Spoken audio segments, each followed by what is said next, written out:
नमस्कार, स्वागत है आप सबका दिन भर की तमाम बड़ी और अहम खबरों के साथ। मैं हूं कवीन सचान। शुरुआत हेडलाइन से। राहुल गांधी ने प्रधानमंत्री पर लगाया भ्रष्टाचार का सीधा आरोप। कहा, सहारा से 6 महीने में मिले 40 करोड़ रुपए। जानकारी के बावजूद आयकर विभाग की चुप्पी पर उठाए सवाल।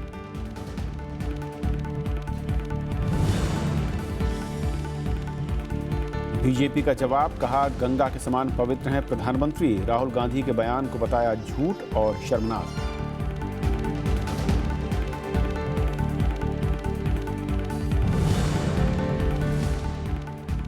चौतरफा विरोध के बाद आरबीआई ने वापस लिया आदेश। पुराने नोट जमा करने पर नहीं होगी पूछताछ। नोटबंदी के बाद से करीब 6 लाख करोड़ की नकदी जारी।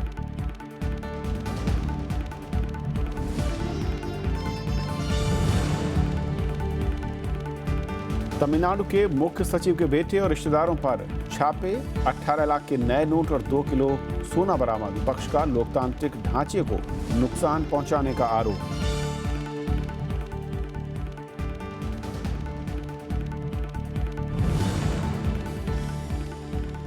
चुनाव नहीं लड़ने वाली 200 से ज्यादा पार्टियों की रद्द हो सकती है मान्यता। चुनाव आयोग ने आयकर विभाग को अब भेजेगा सूची। काले धन को सफेद करने की होगी जांच।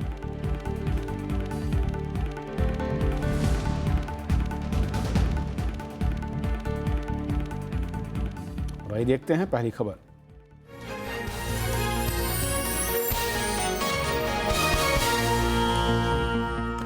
चुनाव आयोग ने चुनाव न लड़ने वाले राजनीतिक दलों की जांच कराने का फैसला लिया है। आयोग ने 200 से ज्यादा ऐसे राजनीतिक दलों की एक सूची आयकर विभाग को सौंपने का फैसला किया है। राजनीतिक दलों ने इस पर मिलीजुली प्रतिक्रिया दी है। चुनाव नहीं लड़ने वाले 200 से अधिक राजनीतिक दलों की मुश्किलें बढ़ सकती हैं। चुनाव आयोग ने इन दलों को सूची से हटा दिया है और अब आयकर विभाग से इसकी जांच करने को कहा जाएगा। जांच में पता लगाया जाएगा कि कहीं ये दल काले धन को सफेद करने में शामिल तो नहीं है। आयोग को लगता है कि इनमें से अधिकतर दल सिर्फ कागजों पर हैं। सरकार ने कहा कि वो आयोग की सिफारिश पर गंभीरता से विचार करेगी। इन सारे इश्यूज को गवर्नमेंट बहुत गंभीरता से एग्जामिन करेगी और निर्णय वो लेगी जो कि भ्रष्टाचार का खात्मा हो, ब्लैक मनी का उपयोग नहीं हो, इलेक्शन ट्रांसपेरेंट हो और फेयर हो। हालांकि चुनाव आयोग के देरी से कदम उठाने पर सवाल भी उठ रहे हैं। Surprising that election commission has taken so long a time. If they knew that so many fictitious political parties are there, it was their duty to inform the authorities earlier. Even then, how could they get themselves registered with the election commission? बहुत सारी ऐसे राजनीतिक दल हैं जिन्होंने सिर्फ registration ही इसीलिए कराया है ताकि वो अपने काले धन को छिपा सकें।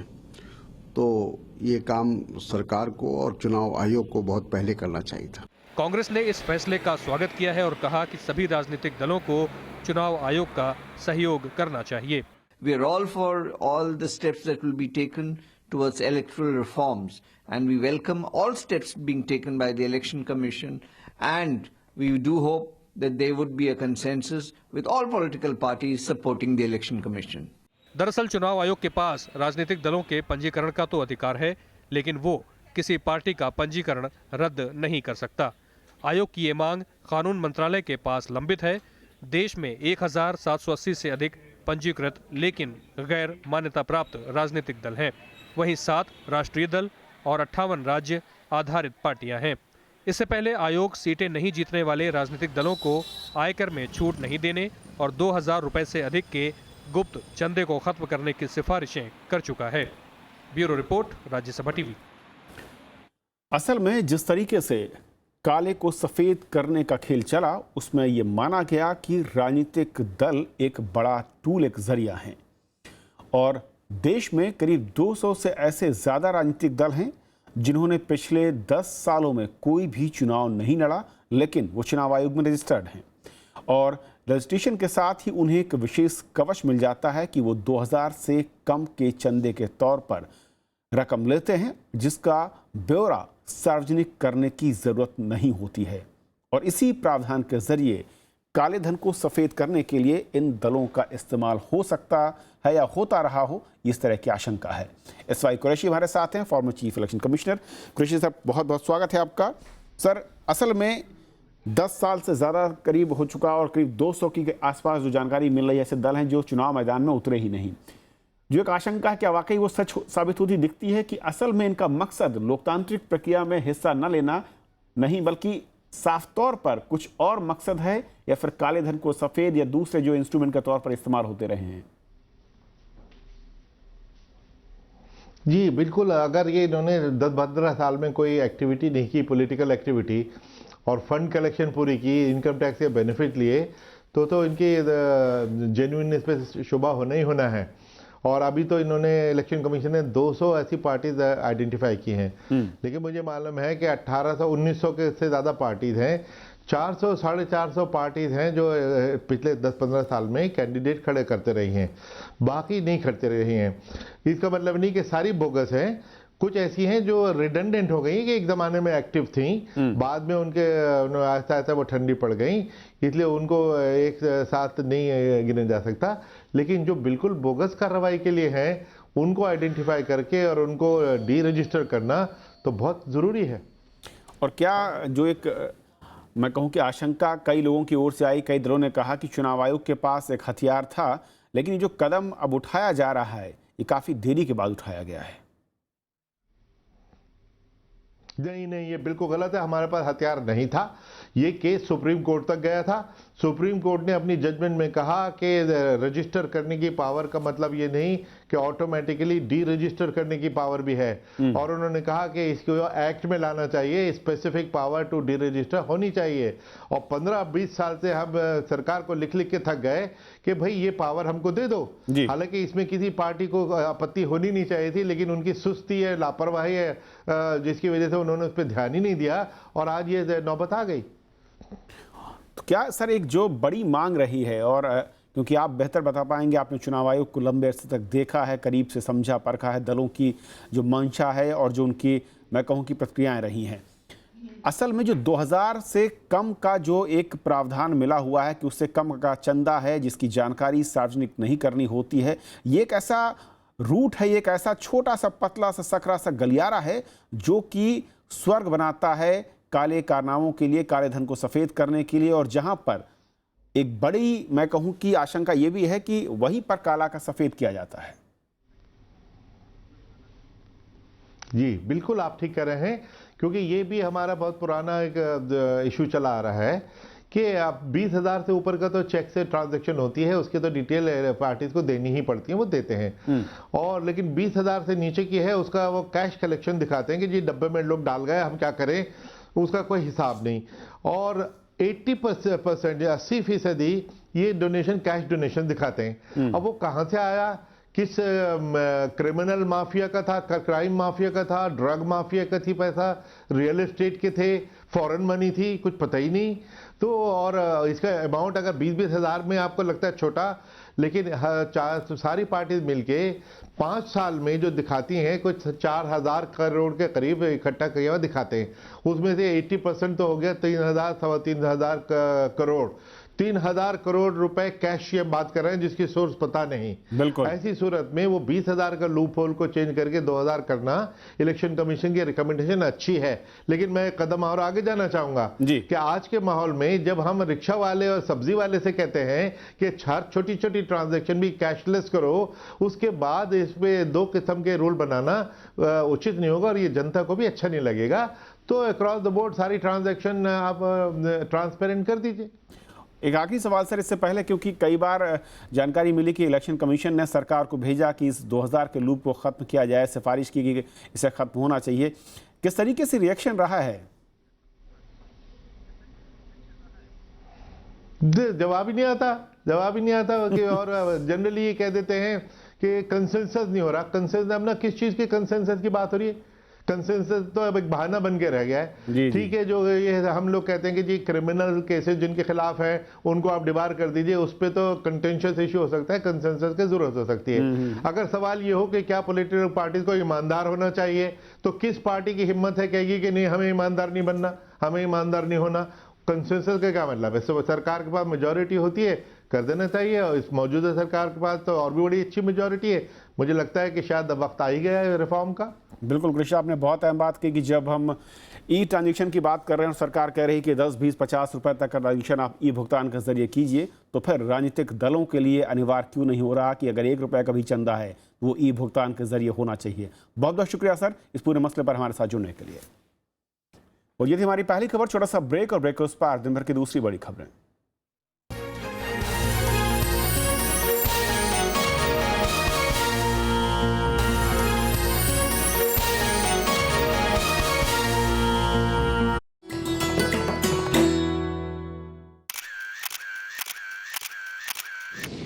उत्तराखंड में समुद्र तल से करीब 15,500 फुट की ऊंचाई पर मौजूद दुनिया का सबसे ऊंचा गुरुद्वारा पवित्र श्री हेमकुंड साहिब 1936 में बनकर तैयार हुआ गुरुद्वारा श्री हेमकुंड साहिब 10वें सिख गुरु गोबिंद सिंह के दुष्ट दमन रूप को समर्पित।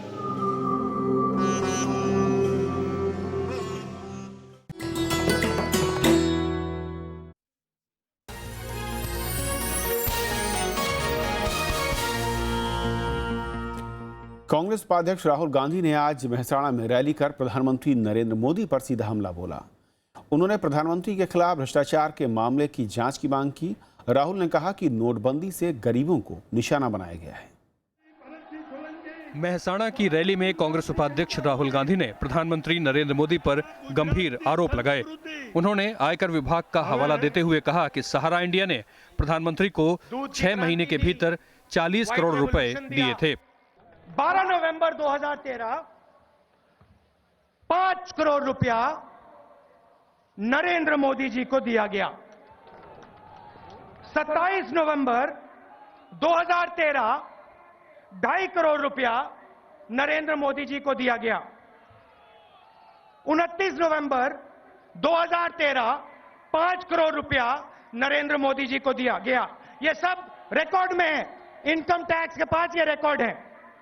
6 दिसंबर 2013 5 करोड़ रुपया नरेंद्र मोदी जी को दिया गया। 19 दिसंबर 2013 5 करोड़ रुपया नरेंद्र मोदी जी को दिया गया। 13 जनवरी 2014 5 करोड़ रुपया नरेंद्र मोदी जी को दिया गया। राहुल गांधी ने सवाल उठाया कि 2.5 साल से इस पर कार्रवाई क्यों नहीं हुई। उन्होंने पूछा कि स्विस बैंक के मिले खाता धारकों पर कार्रवाई करने से सरकार को कौन रोक रहा है। स्विट्जरलैंड की सरकार ने नरेंद्र मोदी जी को सब नाम भेज रखे हैं स्विस बैंक अकाउंट होल्डर्स के। हम जानते हैं क्योंकि पार्लियामेंट में हमने यह सवाल पूछा है और उन्होंने यह हमें बताया है।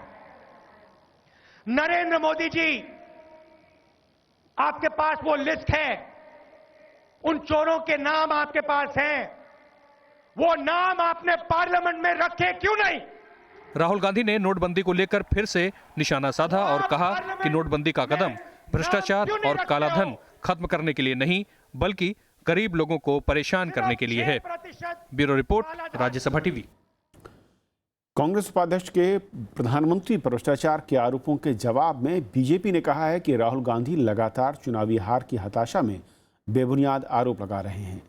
बीजेपी के मुताबिक अगस्ता वेस्टलैंड घोटाले में उनके परिवार का नाम आया है, जिसके ध्यान भटकाने के लिए वो अब प्रधानमंत्री पर ऐसे आरोप लगा रहे हैं। बीजेपी ने प्रधानमंत्री को गंगा की तरह पवित्र बताया। बीजेपी ने कांग्रेस उपाध्यक्ष राहुल गांधी के प्रधानमंत्री नरेंद्र मोदी पर लगाए गए भ्रष्टाचार के आरोपों को बेबुनियाद करार दिया है। केंद्रीय मंत्री रविशंकर प्रसाद ने दिल्ली में कहा कि राहुल गांधी हार की हताशा में प्रधानमंत्री की ईमानदारी पर सवाल उठा रहे हैं। हारे हुए हताश राहुल गांधी अपने गुस्से में बेबुनियाद आरोप लगा रहे हैं। रविशंकर प्रसाद ने कहा कि कांग्रेस का भ्रष्टाचार का लंबा इतिहास रहा है। उन्होंने कहा कि राहुल गांधी नेशनल हेराल्ड के मामले पर जमानत पर है। साथ ही अगस्ता वेस्टलैंड मामले में परिवार के लोगों के नाम आने से राहुल गांधी परेशान हैं। परिवार का नाम आया था इटली में भी और यहां भी इन्वेस्टिगेशन चल रहा है। तो अब जब बार बार परिवार तक बात पहुंची है ऑगस्टा वेस्टलैंड में, तो ध्यान बटाने के लिए राहुल गांधी ने यह बेबुनियाद स्टेटमेंट दिया है। राहुल गांधी ने मेहसाणा में प्रधानमंत्री पर सीधे भ्रष्टाचार का आरोप लगाया था। Pranav Goswami, Rajya Sabha TV. Reserve bank ने पुराने नोट जमा कराने पर नया नियम 48 घंटे के भीतर ही रद्द कर दिया है। अब केवाईसी खाता धारक 30 दिसंबर तक 5,000 रुपए से ज्यादा धन भी जमा करा सकते हैं और उनसे कोई पूछताछ नहीं होगी। नोटबंदी के बाद आरबीआई और वित्त मंत्रालय ने 60 बार नियमों में बदलाव किया है और इसकी आलोचना हो रही है। चौतरफा आलोचना के बाद रिजर्व बैंक ने पुराने नोट जमा कराने पर नया नियम रद्द कर दिया है। अब आप अपने पुराने नोट जमा कराने जाएंगे तो कोई पूछताछ नहीं होगी। 30 दिसंबर तक एक बार में ही पुराने नोट जमा कराने का नियम भी अब लागू नहीं होगा। हालांकि ये छूट सिर्फ केवाईसी धारकों को ही मिलेगी। गैर केवाईसी धारकों के लिए कड़ी शर्तें जारी रहेंगी। ट्रायल एंड एरर मेथड में उन्होंने यू टर्न लिया है, क्योंकि वो लोग जिनका केवाईसी ऑलरेडी बैंक में है, वो चाहे 4 बार में 50,000 जमा कराएं या 10 बार में 50,000 जमा करें, उसके अकाउंट में तो वो ट्रेस हो ही रहा है। वो कितना भी पैसा जमा करें वो लायबिल है। तो इसमें यह लगता है कि इस इशू पे उन्होंने अपने आप को करेक्ट किया है। आप उसे यू टर्न भी कर सकती हैं, ट्रायल एरर भी कर सकती है। दरअसल नई शर्तों की कड़ी आलोचना हो रही थी। अब तक पुराने नोट जमा नहीं कराने की वजह से पूछे जाने पर लोग प्रधानमंत्री और वित्त मंत्री को वादों की याद दिला रहे थे, जिसमें कहा गया था कि 30 दिसंबर तक पुराने नोट जमा कराए जा सकते हैं। हर दिन नियमों में बदलाव पर लोग भी सवाल उठा रहे हैं। जनता के पास इतना टाइम नहीं है कि वो रोज नियम को अपडेट करके उसके हिसाब से प्लानिंग करके चले। आप डेली नियम बदलते हैं, डेली जनता के पास नया नियम पहुंचता है, लेकिन अगर उस नियम के अकॉर्डिंग भी जाते हैं तो जो बैंक वाले हैं उनके पास वो नियम का कोई भी सर्कुलर आता नहीं है, वो भी कन्फ्यूजन में है। नियमों में बार बार बदलाव पर सत्ता पक्ष और विपक्ष में भी आरोप प्रत्यारोप जारी है। कांग्रेस इसे तुगलकी फरमान बता रही है तो बीजेपी इसका बचाव कर रही है। यहाँ 41 दिन के अंदर 60 नोटिफिकेशंस हो जाएं और वित्त मंत्रालय के अलग 100 के नजदीक सर्कुलर आ जाएं, ये क्या मजाक है। बैंक के कर्मचारी अधिकारी भी इससे परेशान हैं, आम जनता परेशान है, किसी को नहीं मालूम कि क्या होना है। 50 दिन का टाइम मांगा, उसमें कई मेजर्स लेने पड़ते हैं, बॉटलनेक्स आता है, और वो जो मेजर्स हम ले रहे हैं, जो कमेटी बनी है आरबीआई में और मिनिस्ट्री ऑफ फाइनेंस में, रिव्यू करती रहती है कि एक आम आदमी को, एक आम नागरिक को किसी तरह की तकलीफ न हो। इस बीच रिजर्व बैंक के मुताबिक 10 नवंबर से लेकर 19 दिसंबर के बीच 5,92,000 करोड़ की नकदी जारी की गई है। इनमें 500 और 2,000 के 220 करोड़ नए नोट हैं। वहीं सरकार ने डिजिटल लेन देन बढ़ाने के लिए कई और फैसले किए हैं। इसके तहत इमीडिएट पेमेंट सर्विस यानी IMPS और यूनिफाइड पेमेंट इंटरफेस यानी UPI से भुगतान पर NEFT जितना ही शुल्क लगेगा। कृति मिश्रा, राज्यसभा टीवी।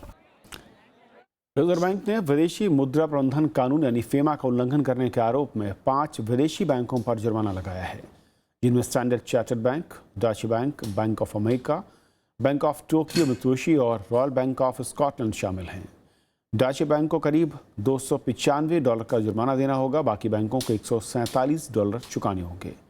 इन बैंकों को नोटिस भेजकर जवाब मांगा गया था।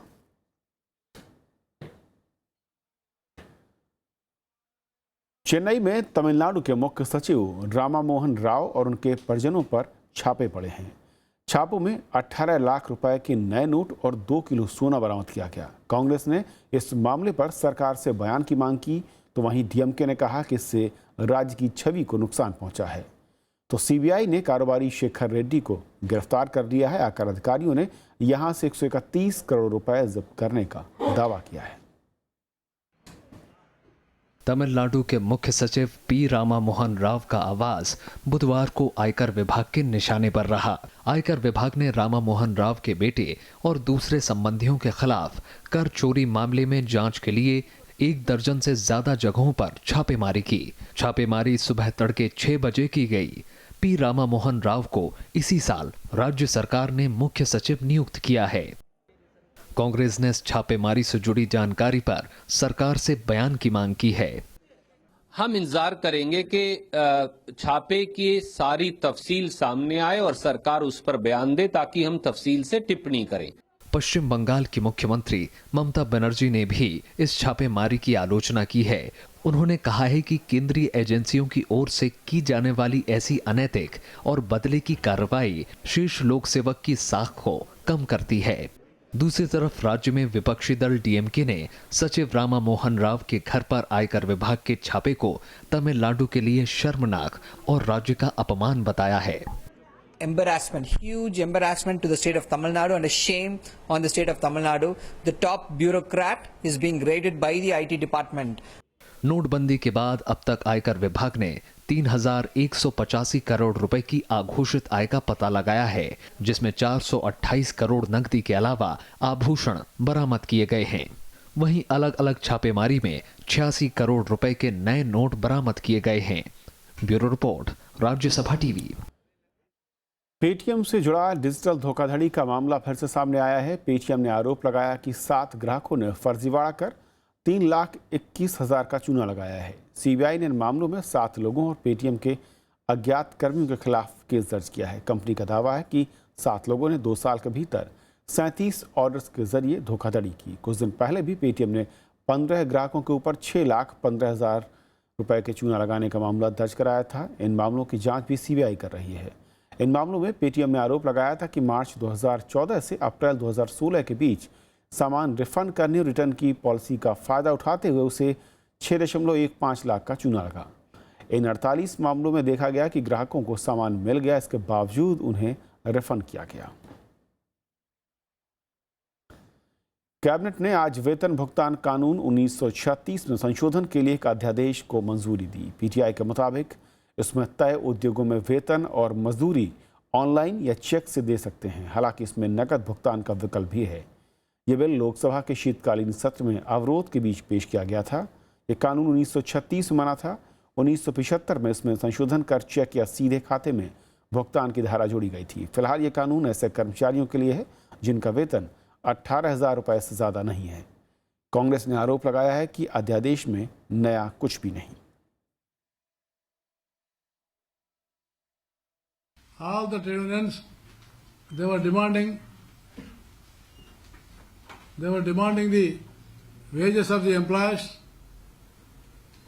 should be given through bank account or checks. संशोधन वो लेकर आए हैं, उसमें भी लिखा है कि आप मजदूर का पैसा कैश में दे सकते हैं, सिक्कों में दे सकते हैं या चेक में दे सकते हैं। अगर तीनों में दे सकते हैं तो जो फैक्ट्री का मालिक है या कंस्ट्रक्शन साइट का मालिक है वो चेक में पेमेंट भला क्यों देगा। उत्तर प्रदेश विधानसभा में आज मुख्यमंत्री अखिलेश यादव ने विपक्ष के गतिरोध के बीच सदन में अनुपूरक बजट पेश किया। सत्र के पहले दिन बीएसपी ने राज्य में गिरती कानून व्यवस्था का मुद्दा उठाया तो बीजेपी ने आजम खान के इस्तीफे की मांग की। उत्तर प्रदेश विधानसभा के शीतकालीन सत्र के पहले दिन गतिरोध की वजह से प्रश्नकाल की कार्रवाई बाधित हुई। हालांकि अवरोध के बीच मुख्यमंत्री अखिलेश यादव ने अनुपूरक बजट पेश किया। माननीय अध्यक्ष महोदय, मैं आपकी अनुज्ञा से वित्तीय वर्ष 2016-2017 के वित्तीय अनुपूरक अनुदानों की मांग का विवरण प्रस्तुत करता हूँ।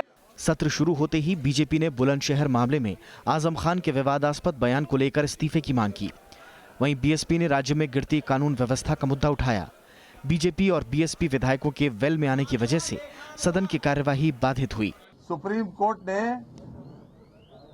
आजम खान के पुराने माफीनामे को रिजेक्ट करके नया माफीनामा बिना शर्त माफीनामा देने को कहा है और ये भी कहा है कि जो सार्वजनिक पदों पर बैठे हुए लोग किस तरह से बयान देते हैं उन लोगों को अपने बयानों के ऊपर संयम बरतना चाहिए। विधानसभा अध्यक्ष माता प्रसाद पांडेय ने विधायकों को सदन चलाने की अपील की, लेकिन इसका असर नहीं हुआ। बीते 17 नवंबर को अदालत ने आजम खान को अपने बयान पर बिना शर्त माफी मांगने के निर्देश दिए थे। इस पर आजम खान ने पिछले हफ्ते माफी मांग ली थी। Bureau report, Rajya Sabha TV. तुर्की में राजदूत की हत्या के बाद रूस ने अपने राजदूत की सुरक्षा बढ़ाने का फैसला किया और इसे लेकर आज रूसी संसद में एक प्रस्ताव पेश किया गया। तुर्की में रूसी राजदूत की हत्या की जांच शुरू हो गई है। रूसी जांचकर्ता और विदेश मंत्रालय के अधिकारियों के 18 सदस्यों के दल ने तुर्की में घटनास्थल का जायजा लिया, जहां राजदूत आंद्रे कार्लोफ को गोली मारी गई थी। इधर रूस की संसद में राजदूतों की सुरक्षा बढ़ाने को लेकर एक प्रस्ताव भी पारित किया गया है। इधर तुर्की ने इस हत्या के लिए निर्वासित नेता फतेहुल्लाह गुलेन को जिम्मेदार ठहराया है। हालांकि फतेहुल्लाह गुलेन की तरफ से इसका खंडन किया गया है। He condemned this heinous terrorist act. That's how he called it. He condemns any act of terrorism, but especially, of course, assassinating the representative of a nation that is clearly unjustifiable by any means. वहीं America ने भी रूसी राजदूत की हत्या के पीछे किसी भी तरह की भूमिका को सिरे से खारिज कर दिया है। American involvement slash support, tacit or otherwise, for this unspeakable assassination yesterday because of the presence of Mr. Gulen here in the United States. And it's a ludicrous claim, absolutely false. इस बीच तुर्की में America और Iran के दूतावासों को फिलहाल बंद कर दिया गया है। इसके अलावा सीरिया संघर्ष से जुड़े दूसरे देशों के दूतावासों की सुरक्षा भी बढ़ा दी गई है। Bureau report, Rajya Sabha TV. तो इस बुलेटिन में फिलहाल इतना ही।